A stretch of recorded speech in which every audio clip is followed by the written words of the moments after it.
Bengal safe Murshidabad জেলায় ফার্নিচারের জগতে এক পরিচিত ও প্রতিষ্ঠিত নাম। 57 বিবি সেন রোড, বহরমপুর, মুর্শিদাবাদ। জাঁকজমকপূর্ণভাবে প্রয়াত প্রাক্তন প্রধানমন্ত্রী রাজীব গান্ধীর ৮০তম জন্মদিন পালন করা হলো।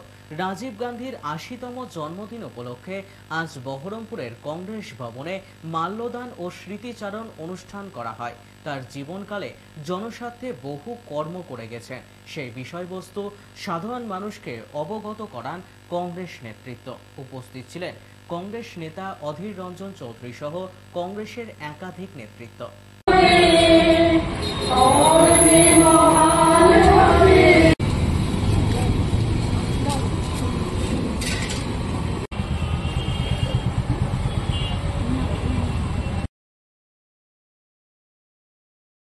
মানুষকে বলেছিলেন যে ভারতবর্ষের মানুষ যেহেতু আমরা ব্রিটিশদের হাতে পরাধীন ছিলাম, তাই ব্রিটিশ আমাদের দেশে শিল্প বিপ্লব করতে দেয়নি।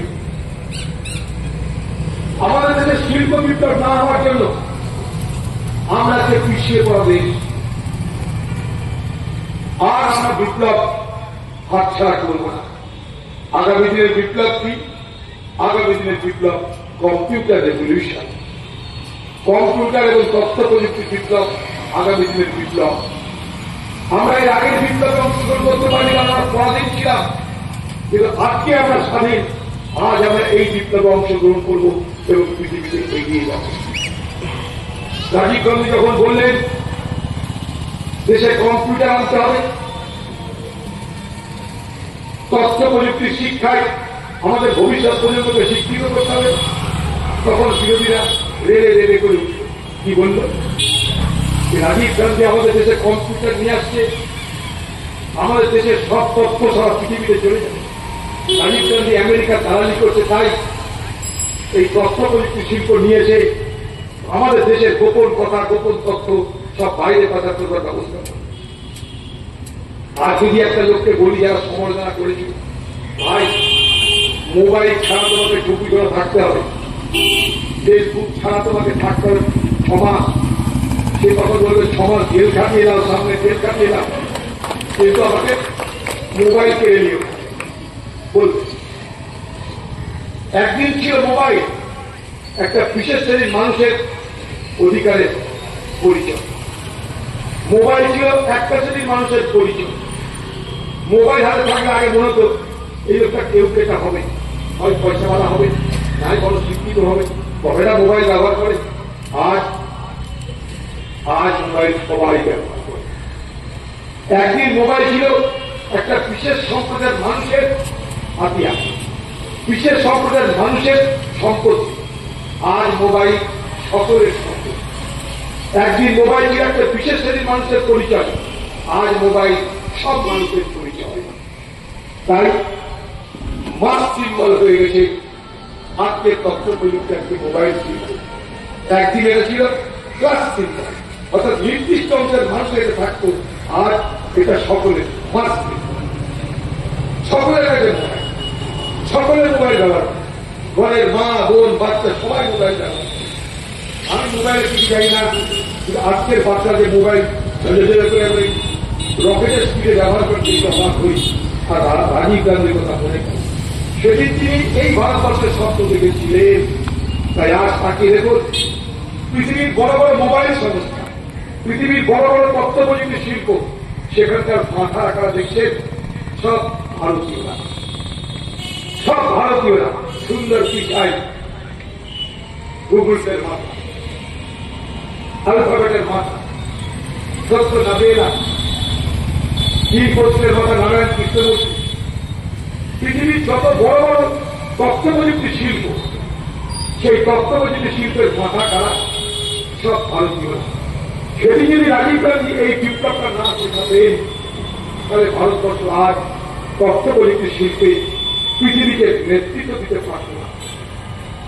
আর ভারতবর্ষে তথ্য প্রযুক্তি শিল্পে লক্ষ লক্ষ বেকার যুবক রুটি রুটি করছে। শুধু তাই নয়, তথ্য প্রযুক্তি শিল্পে শিক্ষিত হয়ে তারা বিদেশে পাড়ি দিয়ে তাদের পরিবার এবং বাকি পরিবারদের তারা আর্থিক মদত করছে। আজকে আমেরিকার সিলিকন ভ্যালি যাকে বলা হয় তথ্য প্রযুক্তির মক্কা, সেটা ভারতীয়দের দখল। আমরা পেরেছি, তাই রাজীব গান্ধীকে আমাদের মনে রাখি। তাই আমি আর বেশি কথা না বলে রাজীব গান্ধীর এই কৃতিত্বের কথা কয়েকটা মাত্র আপনাদের কাছে বললাম। রাজীব গান্ধী আজকে জন্মদিন, হ্যাঁ আমরা জানি তাকে অসময়ে আমাদের ছেড়ে চলে যেতে হয়েছিল, তাকে হত্যা করা হয়েছিল।